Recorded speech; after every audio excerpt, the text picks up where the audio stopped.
bon matin. Donc, je continue ma série de vidéos de ce matin. J'ai beaucoup de choses à partager.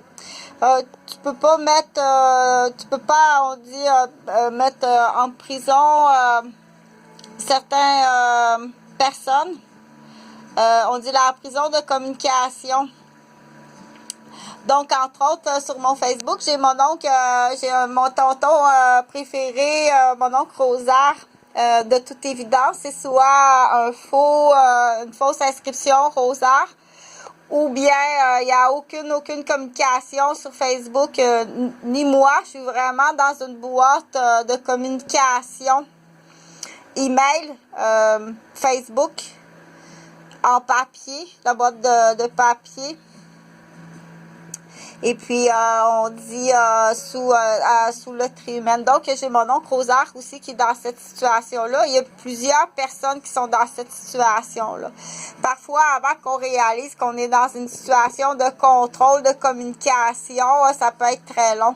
Donc, tu es obligé de débloquer, tu dois débloquer... OK? Donc, on fait affaire maintenant avec les ambassades. Je l'expliquerai sur une autre vidéo. C'est une très bonne façon d'y arriver avec je suis tuteur, ça fait longtemps dans l'exemple là, qu'il y a une jeune fille que je connais qui est tuteur, elle a été guide dans les guides, scout et guide, puis elle a été monitrice de 40 jours où est-ce que c'est signé dans ses contrats de monitrice de 40 jours qu'elle est tuteur d'un enfant de certains pays. Donc, il y a des situations de personnes que tu n'as pas à juger. S'ils sont sur le sol canadien, c'est qu'ils ont été acceptés. Donc, on dit privé d'un tutorat quelqu'un, c'est extrêmement grave. On fait affaire avec les ambassades. Oui, tu vas aller en prison. Tu vas aller en prison, puis ça se peut que tu sois exécuté. Donc, je vais faire un autre sujet. Donc, j'essaie autant que possible. Là, je t'offre un soutien matériel qui peut être utilisé pour plusieurs personnes. Ça peut être tout simplement apprendre à parler en français. Ça peut être pour quelqu'un qui sort du coma puis qui réapprend à parler. Ça peut être une inspiration. Donc, j'offre comme ça... un soutien. Je suis dans mon studio d'étudiante à l'université, mais c'est aussi mon studio d'artiste.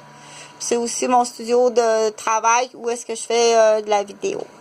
Donc, bon samedi matin, puis je vais parler d'une chaîne, une chaîne de travail, le travail à la chaîne.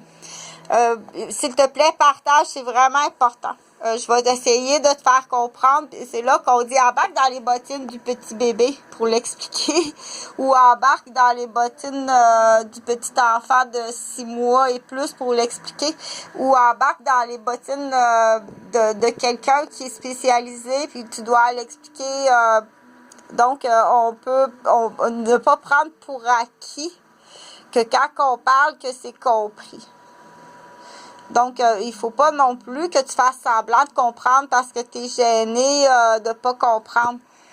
Donc, une des premières choses que je voulais dire, c'est les livres qui sont à la maison sur les tables de chevet ou donc quel type de livre qu'on laisse sur les tables de chevet. C'est une préparation à long terme de préparer quelqu'un au goût dans l'étude, puis au goût de se rendre à l'université, puis quelle profession choisir.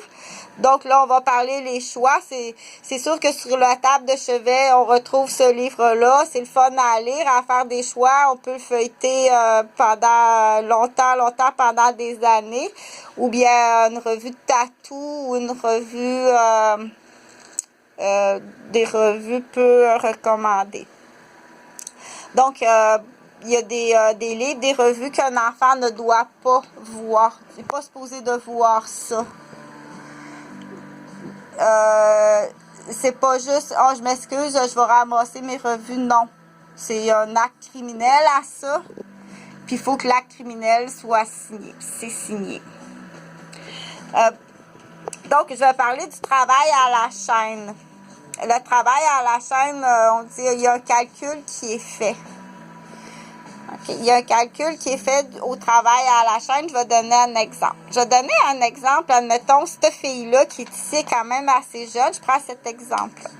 La fille qui est ici est quand même assez jeune. Malgré qu'elle est jeune comme ça, elle a assez de chefs d'accusation pour être exécutée en Ukraine. Quand elle va être emmenée en Ukraine, l'ambassade ukrainienne va venir la chercher. Puis elle va avoir assez de chefs d'accusation pour être exécutée en Ukraine. C'est une criminelle, même si elle est jeune. Dans certains pays, il y a entre 200 et 400 femmes par mois qui sont exécutées. Donc, j'en reparlerai un peu plus là, de la femme. Au Québec, c'est sûr que la femme au Québec, avec ses possibilités d'enveloppe, on peut retrouver au Québec là, des femmes extrêmement criminelles, des groupes de criminels qui seront jamais ou qui auront très peu de peine que juste de la peine. Juste de la peine. Donc, dans cette vidéo-là, je veux parler du travail à la chaîne. On va se projeter dans le temps, on va se projeter plus loin dans le temps. Donc, rapidement, il y a une équipe qui est mise sur le cas de la demoiselle. Et puis, il y a un calcul qui est fait, j'ai une liste de noms ici.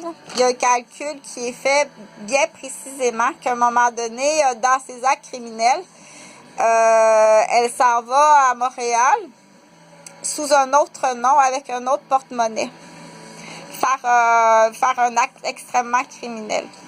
Au lieu de l'emmener en prison, au lieu que ce soit l'ambassade d'Ukraine qui apprenne puis qui l'amène en prison en Afrique parce que l'acte est vis-à-vis un Africain, c'est qu'on va l'emmener à l'église.